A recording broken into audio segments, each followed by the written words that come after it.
최근 미국에서 유령 부채가 빠르게 확산되고 있다고 하는데요.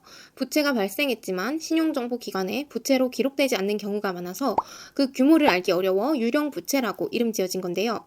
이 유령 부채는 바로 미국에서 확산되는 선구매 후결제 BNPL 서비스의 영향으로 생겨났어요. BNPL은 물품을 구매할 때 결제 서비스 업체가 가맹점에 먼저 값을 지불하고 소비자는 나중에 결제 업체에 그 금액을 갚는 후불 결제 방식을 말해요.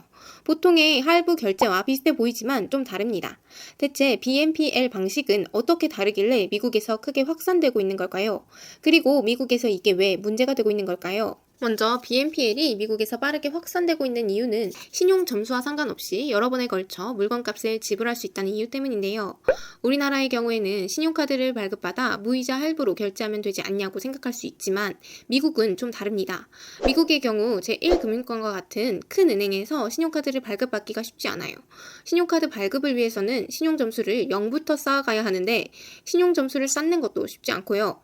또 신용카드를 발급받았다 해도 할부 기능을 제공하지 않는 경우가 많아서 분할 결제를 쉽게 할 수 없었던 겁니다.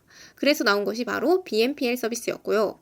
미국의 금융결제 상황에서 불편했던 부분을 충족시켜주는 서비스였기 때문에 BNPL은 빠르게 확산된 겁니다. 특히 심파일러, 금융 이력 부족자라 불리는 무직자, 학생, 주부 등 금융 소외계층의 대안으로 급부상한 거죠.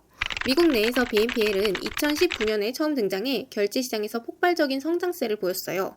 2019년 BNPL 결제 금액은 미국 내에서만 30억 달러 정도였는데 2년이 지난 2021년에는 410억 달러 규모로 크게 증가했죠.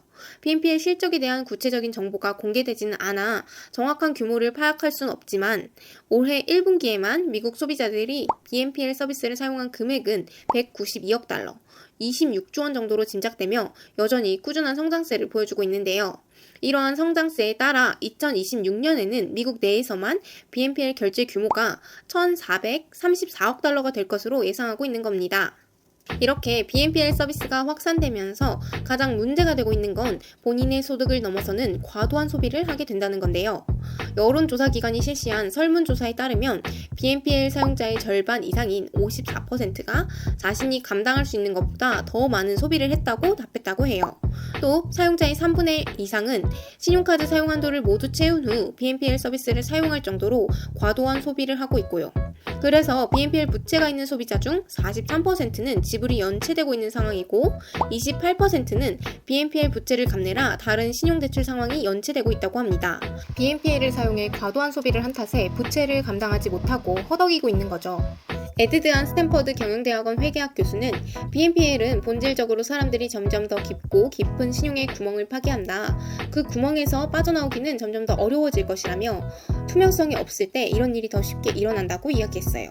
또 뉴욕 연방준비은행은 2023년 4분기 가계부채 및 신용보고서에서 미국 가계부채가 17조 5천억 달러, 약 2경 3,888조 원에 달한다고 밝히면서 현재 경제에서 일어나고 있는 일들 중 일부를 놓치고 있다고 확신했습니다.